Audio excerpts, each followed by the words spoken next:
that's what we're seeing right now, that joy out of Wemby, along with his work ethic and his desire to want to be better and be great. But on top of that, I want Wemby to be a big man that has guard skills, playing inside out, and he's showing that right now on both sides of the floor. Victor Wembanyama was already redefining basketball, but now he's evolved into something even scarier, taller, stronger, and absolutely unstoppable.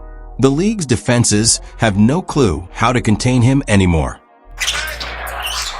Look out. I think Wembanyama! Jamming it! Nasty pump fake. Standing 7'5" and weighing 245 pounds, Victor Wembanyama has become the nightmare the NBA hoped wouldn't arrive this soon. The problem the league thought would take years to develop is already here, and it's terrifying. It's not like Wembanyama was ever just hype. From the moment he stepped onto an NBA court, his impact was undeniable. Even early in his career, he was matching, and in some cases surpassing, the production of some of the greatest big men in basketball history. Remember that absurd stat line he dropped against the Raptors in Toronto back in February 2024 during his rookie season? 27 points, 15 rebounds, 10 blocks, and 5 assists. That performance put him in elite company. He joined Kareem Abdul-Jabbar, Hakeem Olajuwon, Ralph Sampson, and the Spurs' own David Robinson as the only rookies ever to post a 25-point, 15-rebound, 10-block, and 5-assist game. But here's the wild part. Wemby became the first rookie ever to record separate triple-doubles involving both assists and blocks, since those stats began being tracked in 1973 to 74. The deeper you dig, the crazier it gets. Pau Gasol was the last rookie to tally at least 150 assists and 150 blocks in a single season, and that was all the way back in 2002. Gasol needed the full year to hit 152 assists and 153 blocks. Wembanyama? He reached those same numbers in just 48 games.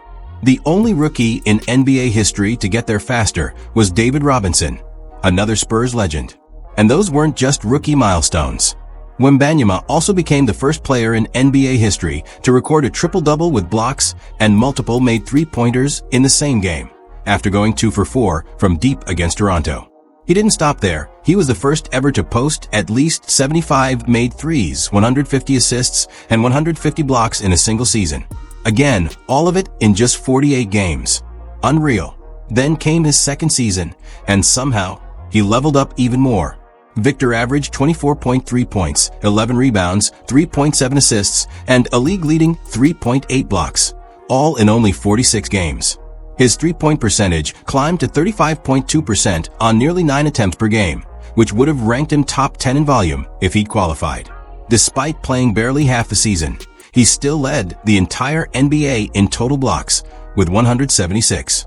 The next closest? Brook Lopez, with 148. In his first 100 NBA games, Wembanyama posted 2,278 points, 1,053 rebounds, 366 blocks, and 225 made threes. According to NBA.com, those 2,278 points rank 7th most by any player through their first 100 games in the past 45 years. When you stack his production next to the legends, the numbers don't just look good, they look historic. Taken out of his hands by Trey Jones. Running the floor. Jeremy lobs it up. Victor throws it down. He scored more points in his first 100 NBA games than LeBron James, Kevin Durant, and Carmelo Anthony.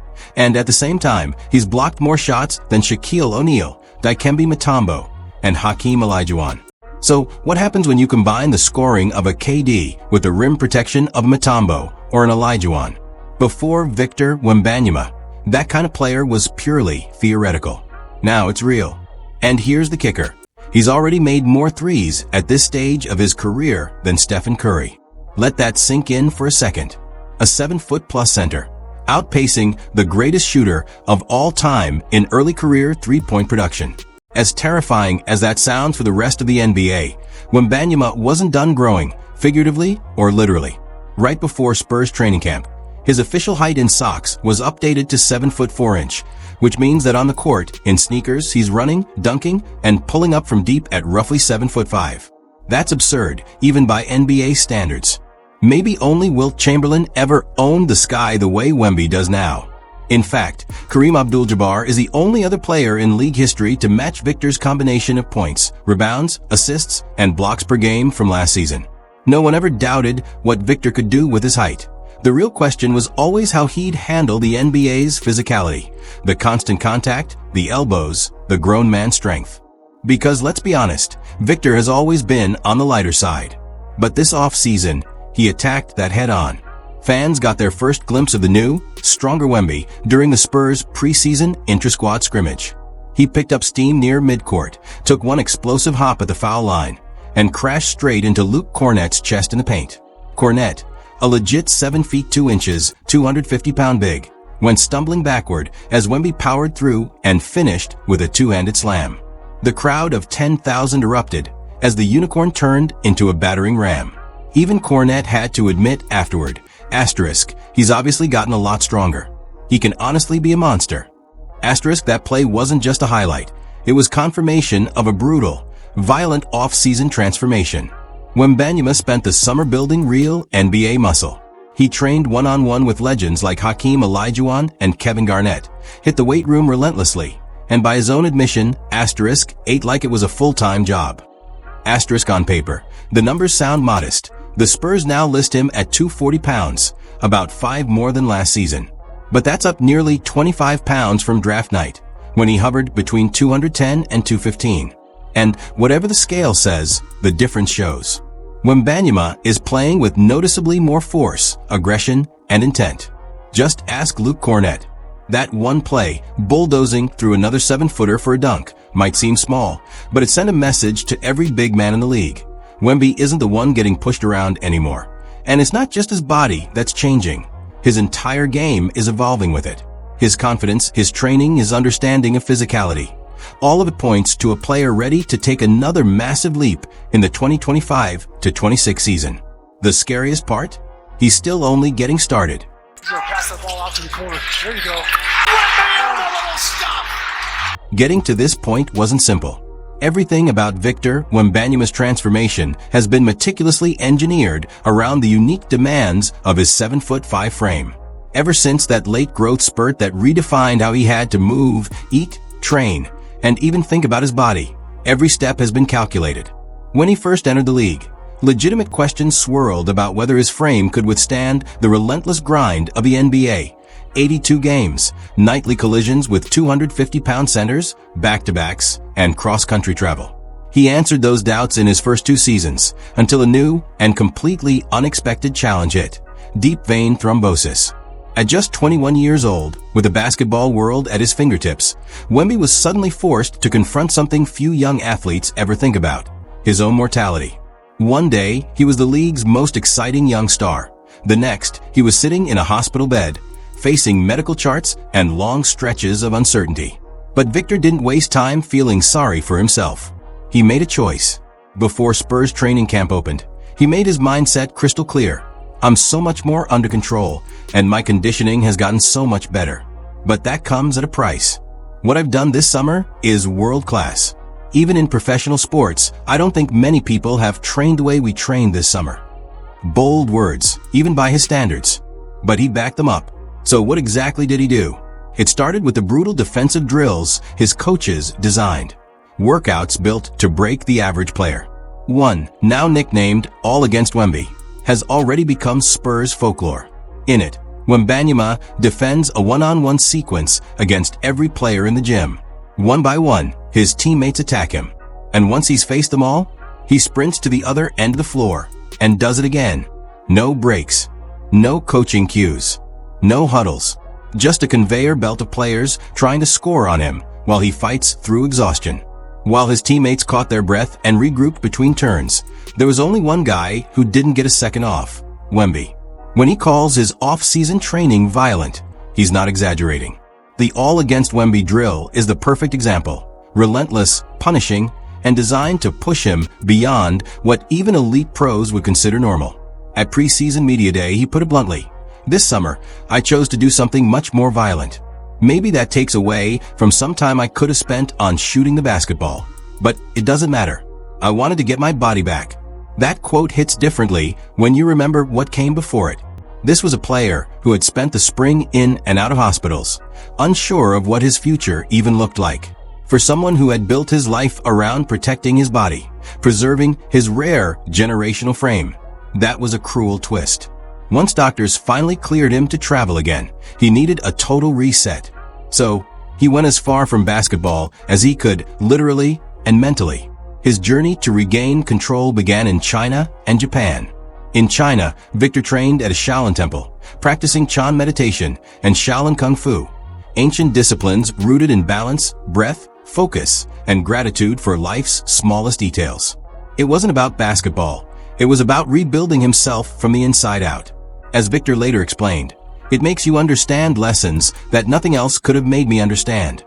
Those experiences reshaped his worldview.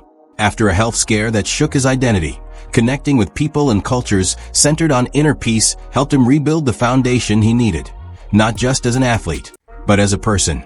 Of course, he admits that the moves he learned at the temple won't show up in an NBA game. They're not exactly legal out there, he joked. But that was never the point. The real goal was to teach his body how to move in new, unaccustomed ways, to feel in control again. From there, his path veered back to the modern world and into another revolutionary training philosophy. Once his rehab progressed enough to resume full basketball work, Wembanyama linked up with teammate Harrison Barnes in Los Angeles to train under skill coach Noah LaRoche, a pioneer of one of the most cutting-edge approaches in player development today, the constraints-led approach, or CLA.